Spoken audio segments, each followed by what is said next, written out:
Now, Dan, I'm not a big programmer, but Security Plus definitely covers a lot of different types of topics that are really more web developer or, yeah, I'm going to use the word web developer specific. To me, most applications are web apps these days. So in that direction, I got my buddy India. She's going to have a question on, I think, inputs. Let's see what she has to say. Hey, India. Hey guys, how's it going? Hi, India. Good. Good. So I have a question. What is the difference between input validation and input sanitation?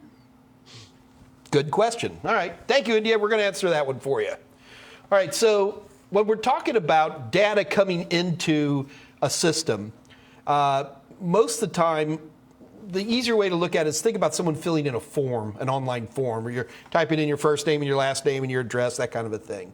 So input validation takes a look at the input and verifies that this input makes sense for this particular field of data.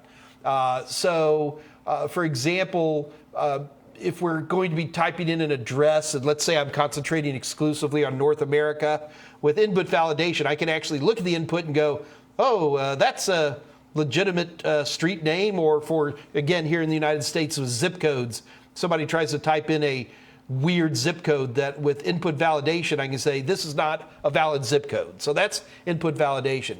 Input sanitization has to do with cleaning the goo, sanitizing the data itself. So this goes way beyond input validation. This is, we can go through, we can strip out special characters, we can make sure that we're not allowing things like SQL commands to come in. It's just clean data that's going to make sense. So we really use both of those. We use input validation and input sanitization together to protect our applications.